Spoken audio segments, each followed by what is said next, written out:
Hello and welcome to another episode of Bryan Reviews. My name is Bryan, and today I'm going to be taking a look at There Came an Echo, a brand new game by Iridium Studios that just released today, February 24th, or Iridium Studios. Either way, this is a really cool game, and I've had the pleasure of playing it for the last couple days, and I'm here to give you my thoughts on it. So we're in the main menu here, and we have a few options, but first off, this game, the main premise, or I guess the main selling point, in a way, is that it's kind of a voice-activated game. So hold on, don't leave yet. I know a lot of people have been kind of burned on, voice-controlled games in the past by software that doesn't really understand you and other glitches and bugs, but in my experience so far, I've not really experienced that many issues with the voice recognition software. So usually it is always listening, and that is how I played through the entire game. I beat the game, by the way, so it's always listening, but there is a push-to-talk mode that you can toggle on and off, so that way if you have people like in the background or whatever, or just you have a lot of background noise or a TV in the back, you can just toggle that on so that way it doesn't listen all the time for commands and get confused. So that's what I turned on for this review, because otherwise I'd be picking up everything I'm saying right now. So let's go ahead and go to the menu, and I'm going to be using the voice command feature throughout the game, because I feel like even though there are actually ways to play the game without using the voice commands, they have implemented certain techniques and stuff you can do to progress through the campaign without using your voice at all. I really believe that it was designed with the intent of you using voice commands, so that's how I'm going to be doing it. That's how I played through the entire game, and that's how we're going to be doing this review. So it is going to be kind of weird to do a review while also talking to the game, but we're going to try our best. So, I have push-to-talk enabled, meaning if I press the spacebar, did you hear that? When I press the spacebar, it'll register my commands. Let's go through the menus real quick. Command alias. So this is where you have all of the, there's a word I'm looking for and it's really perfect for this, but you have the names of all the commands that you can say in the game. So first off, you have people or units that you're controlling, and these are their names: Corin, Miranda, Grace, and Syl. And you can also set custom names as well. So just to try it out, I tested it and I named Corin Bryan, and you can also, he will respond to the name Bryan now in the game. I'm not exactly sure how that works. I mean, I'm not sure what would happen if I just put in like a bunch of nonsense, and I'm not really sure I want to try that because I don't even know how to pronounce that, and I doubt the game does either. But it worked for Bryan just fine. So you should be okay. I just used the default names all the way through though, but I just wanted to test out Bryan and see if it worked. Next, let's go back. So, back. Options. Here's the options. We have basic stuff like resolution, windowed mode, so on and so forth. I have everything maxed. I don't know why there's a 30 FPS lock here, but that is turned off because we're recording at 60 frames right now. Controls. Here are your controls. You can play with a PS4 or Xbox One controller. I'm using a keyboard. Audio and language. And here's our basic audio. The music volume is 43. I could probably raise that a little bit. The music is actually very, very excellent in this game, and they're selling the soundtrack separately. It's composed by Ronald Jenkins and Jimmy Henson, which are both very well-known electronic artists. And the music in this game is actually pretty incredible, so I'll turn that up a little bit. MISC.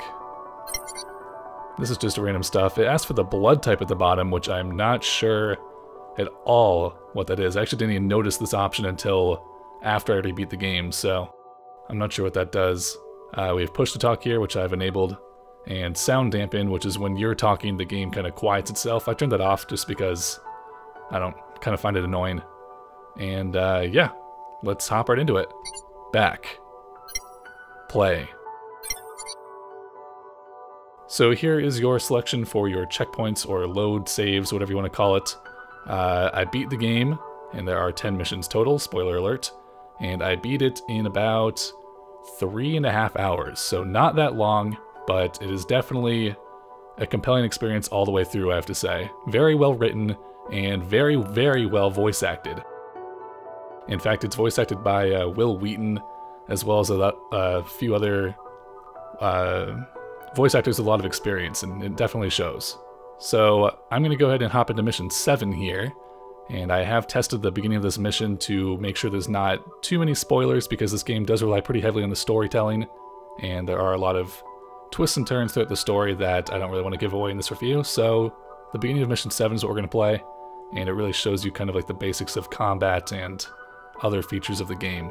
One thing to note though is here we have a left arrow, right, and a right arrow, which presumably will let you select your mission, but that is currently not in the game. So I actually spoke with the developer when I was trying to get back to Mission 7 for the purpose of this review, and he said that this is currently not in the game yet, but it sounded like it's going to be implemented very soon, perhaps even a day 1 patch. I can't say for certain, but just be aware and look out for news or updates on the game regarding this feature, because right now as it stands, if I wanted to play Mission 7, I'd have to play all the way through from a beginning campaign to the 7th mission. So let's go ahead and hop in.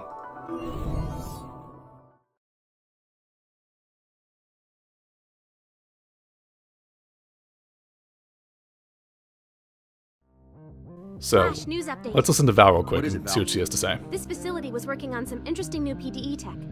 If you grab the newer models from the supply room, you can switch to either of 2 alternate weapon types. So the pistol and 2 others? Yep. And you get another accessory slot. It's like Christmas. Oh wait, Miranda doesn't celebrate Christmas, does she? No.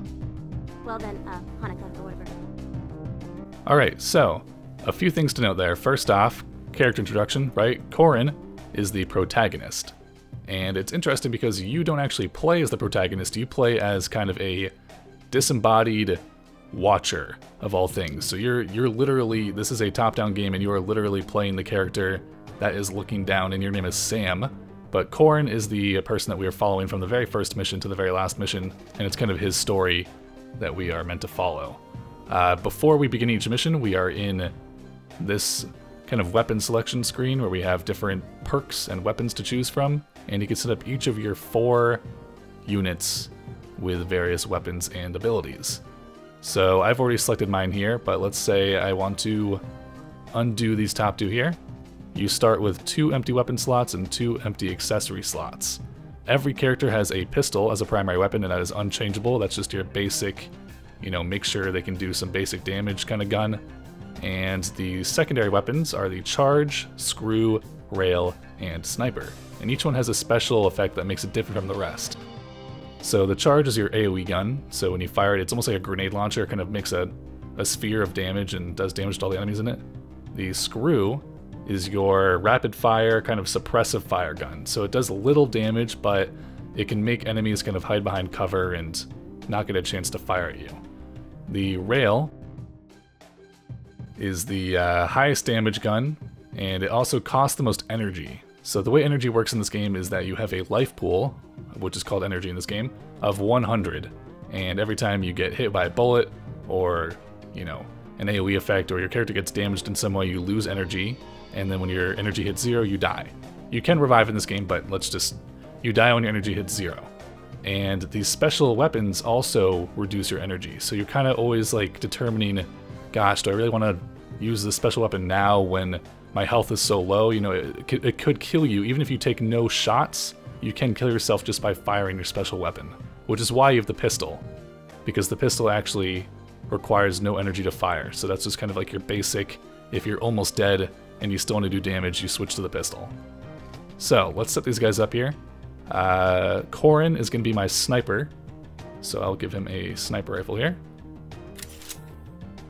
And let perks go with that. There's sniper accuracy, which is perfect.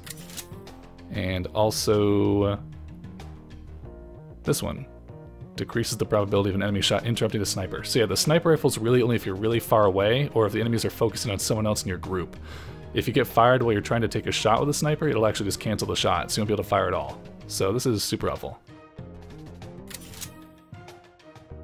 And let's see, Miranda will be our railgun specialist. So high damage, we will give her increased railgun accuracy, as well as, well, this is the last thing available, so that'll work. This is actually perfect because the railgun costs the most energy, so having something that reduces the energy cost is really good synergy there.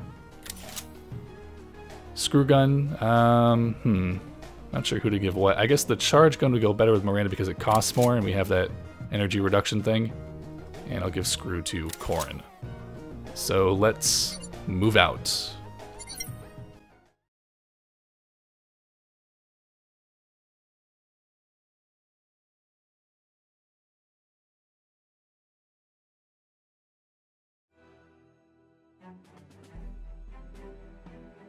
You won't be able to find her.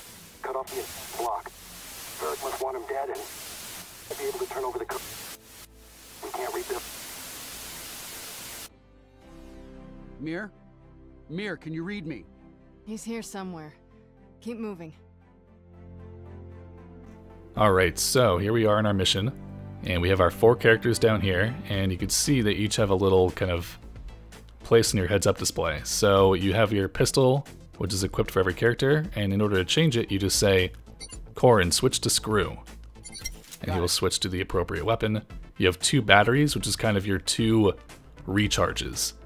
So here's their energy bar. They're all at 100% health right now, but if they get low, at any time you can tell them to recharge, and it will instantly give them 100 energy, so full energy, but it will consume one of these 2 batteries.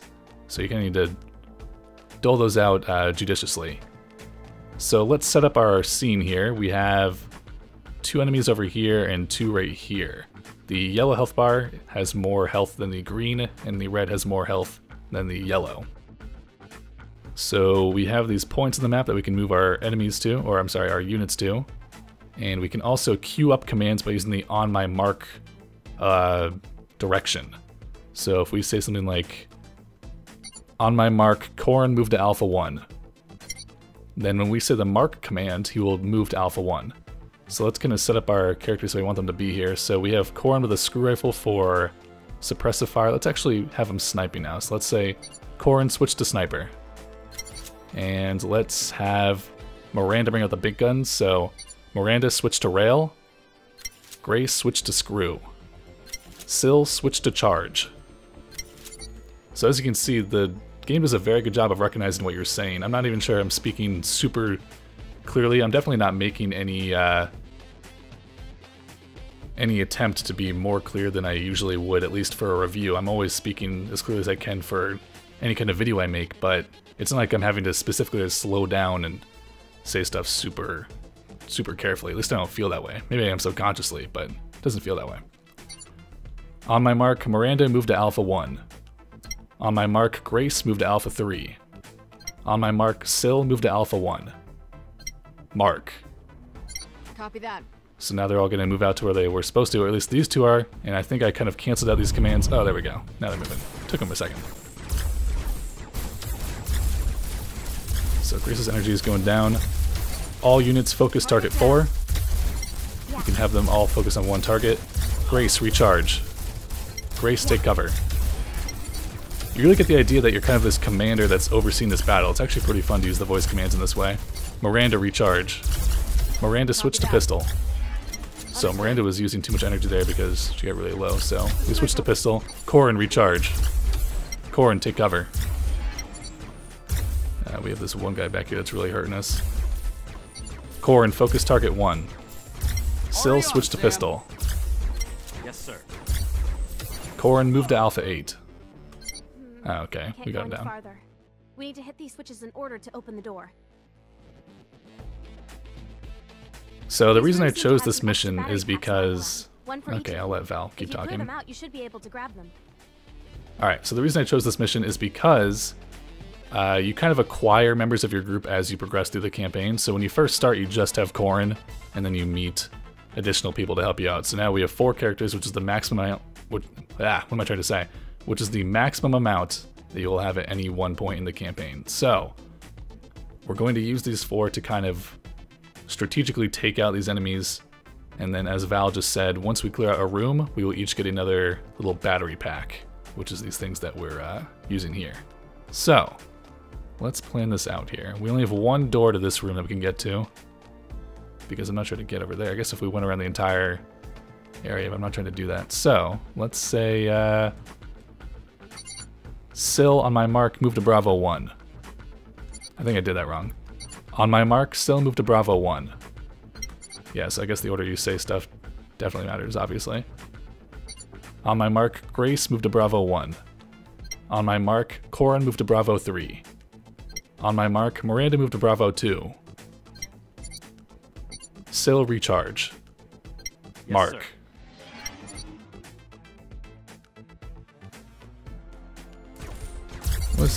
Sil. Sil move to Bravo 2. Sniper rifle may not be the best choice, right? Sil move to Bravo 2. May not be the best choice, right? The sniper Corin rifle may switch not to be the pistol. best choice, right? Corin recharge. I'm under heavy fire! Take out that railgun! All units focus 9. Yeah. Sil switch to charge. Down.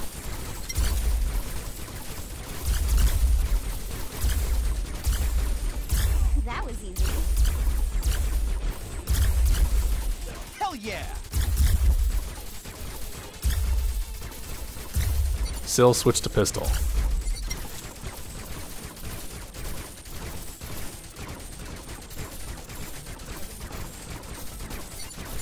He's almost down here. So you might have heard I had some issues giving that command before we started. I think it's because of this push to talk feature. I'm like queuing it in. I'm not used to using it, so I'm queuing it in like way too early, and then I'm talking to you guys at the same time. So I think it's kind of causing some confusion in the game, but I'll try and improve that. So we each got a new battery pack from clearing that room, and now we're going to do the same thing over here. So let's see. First, let's move to Bravo 2. All units move to Bravo 2. Corin recharge. Sil recharge. Understood. Alright. Corin switch to screw. Yes, On my sir. mark, Corin move to Delta 6. On my mark, Grace move to Delta 4. On my mark, Miranda move to Delta 5. On my mark, Sil move to Delta 5. Miranda recharge. Miranda switch to rail. Mark. Understood. So I'm not really explaining my strategy here, but what I'm trying to do is I'm having 2 people with screw guns on either side so they can kind of provide some suppressive fire. I put my strongest units in the middle here to try and clear everyone out. All units focus 16. You can try and focus units down one at a time to clear them out faster. And now we're just kind of in a firefight here. Looks pretty intense. So the guy with the red health is obviously going to take a lot longer to get down, so you kind of want to leave him for last.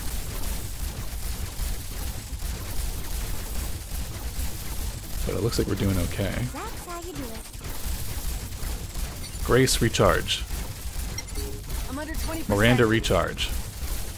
Last one. So I used Grace even though she had a lot of health because we're about to get another battery pack and you only have a maximum of 2, so you want to waste that.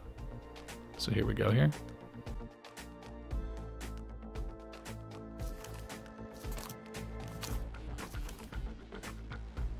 Alright, now I can actually come at them from 2 different angles here, so let's have, how should I best do this? How about everyone but Corin move to Delta 7. Yeah. So you can select units that way as well. Oh, and just to show you how you can do it without the voice, let's try using Corin with the voice here. So you click him to select, and then if you right click, you have commands here. So you can even do on my mark and then make commands, but let's just tell him to move to, gosh, I'm not sure how to actually choose one of the commands. What if I hit Bravo 6 like that? Or Bravo 8. Oh, I just clicked in it and told him to move there. Okay, that's interesting. Yeah, like I said, I don't have any experience using the non-voice command functions because I went through the entire campaign using voice commands, which I definitely recommend. If you are unable to use voice commands, I'm not sure. I honestly think that would detract from the experience of the game, so just consider that. So since I have all my units up here because I accidentally told them all to move to Bravo 8, let's clear out this room first. We have 2 red enemies here, which is going to be pretty hard, but there's only 4 total. So Charlie 1 is pretty safe in the corner. I wonder if I could have Corin snipe there. Corin, switch to sniper. On my mark, Corin, move to Charlie 1.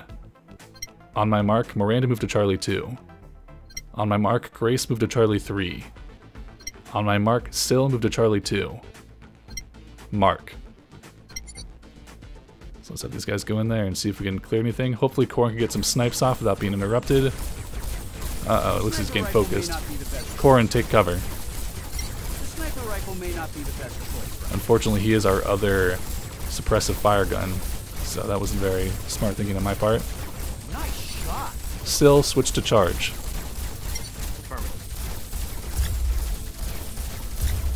We gotta do some AoE right there. Sil, switch to pistol. Sil, switch to pistol. Took a couple tries. Sil, recharge. Grace, recharge. Miranda, take cover. Miranda, switch to pistol. That's one thing to notice too, is that I wouldn't call it a bug or a glitch, but it is pretty annoying when the game will suddenly kind of move into like this kind of pseudo-cinematic mode where you're watching something occur and you can't actually give voice commands there. So you're stuck just like yelling at your computer and feeling like an idiot because they're doing something that won't let you actually command the game while they're doing it. So just kind of a little thing that annoyed me, but not a huge deal. Miranda, recharge.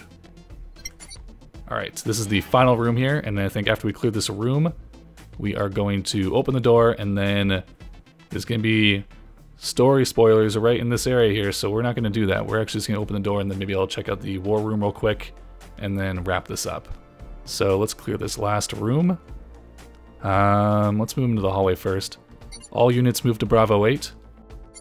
If you say so. I do say so, thanks. On my mark, Corin move to Echo 6. On my mark, all units but Corin move to Echo 5. Alright, Corin, recharge. Corin, switch to screw. Miranda, switch to charge. Sil, switch to rail. Sil, switch to charge. Miranda, switch to rail. Yeah, I forgot we had Miranda with all the rail enhancements, so it's better to have her on rail and still on the charge gun. So let's try. Did I give them all places to go? I don't remember. Let's find out. Mark. Yep, looks like I did.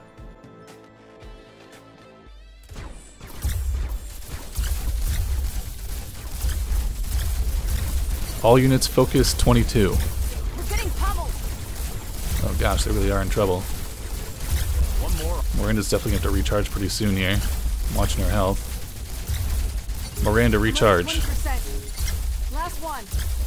Alright, I think we're going to do this. No problem. Sil, recharge. That was Grace, recharge. an in. What'd she say? It's just hard to say something, I think.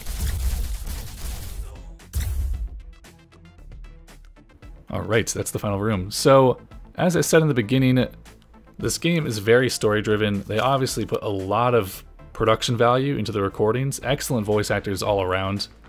All units move to Echo 7. Corin moved to Charlie 7. They obviously put excellent production value into the voice acting, and it really shows, and there's actually a lot of lines in the game that are pretty funny. It's an excellent story, and it's definitely not predictable. I don't think anyone that plays this game all the way through can possibly claim that this is a stale, overused story.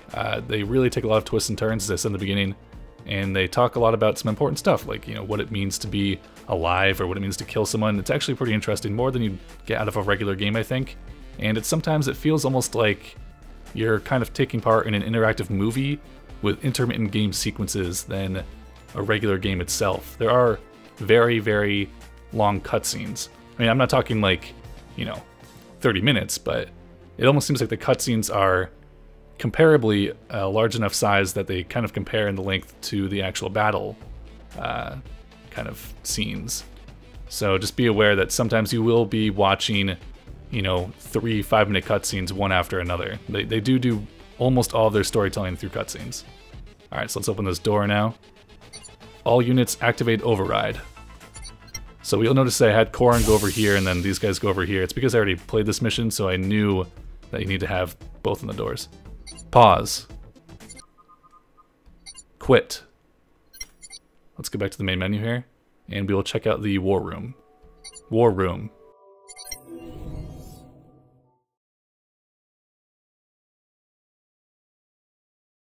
So the war room I didn't actually check out until after I beat the entire game. But it is just a little staging arena, almost like a tower defense, so you can just kind of... well, look, Val's gonna tell you. Be sure to try out some command aliases. When you're ready to fight, just say begin wave. So yeah, this is where you can kind of test stuff out, and she said command aliases, which is like my Bryan thing. So if I say like, Bryan move to Alpha 4. Ooh, Gosh, how embarrassing. Bryan, move to Alpha 4. Got it. Interesting. So this is your area where you're kind of testing out commands. Obviously, the voice recognition is not going to be as solid for commands that you enter custom yourself, such as Bryan, like I said. It's more built to handle the commands that I assume are already coded into the game, which is probably why they have this mode in the first place, to kind of test out your commands before you're in a campaign mission and, actual progress is on the line. But let's go ahead and try this out. Syl, move to Alpha 3. Syl, move to Alpha 3. Understood. Miranda, move to Alpha 2. Acknowledged. Grace, move to Alpha 1. I did not say Alpha very well there. Grace, move to Alpha 1. Alright. And we'll do a couple waves here and then wrap this up. Begin wave.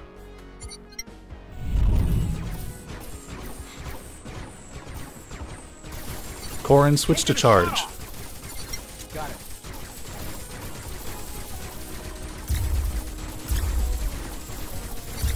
See, it's good to have all my units kind of separated here because otherwise AoE would be hitting them. So luckily Syl is just taking the shots for us here. And that's wave 1. So begin wave. Go to wave 2. And we will clear this final wave here. Ooh, we got a red enemy over here.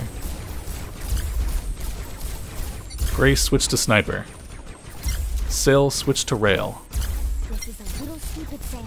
Syl, recharge. All units recharge. Sam, I keep getting hit. This is a little stupid, Sam.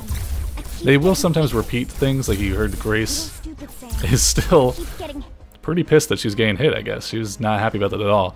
You run into circumstances where a character might repeat something over and over if you, I guess, are messing up, or if the game feels like you're messing up.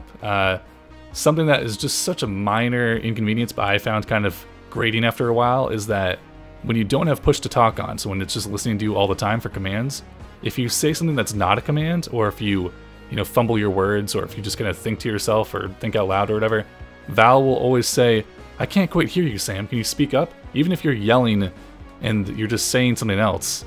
I don't know. Dumb complaint, but I think if you play the game after a while, you will realize how annoying it is to not have some different variations on every single time you say something that they don't understand. So let's go back out of this. So let's say pause, quit, and we'll head here in the main menu to wrap this up. So this is There Came an Echo by Iridium Studios.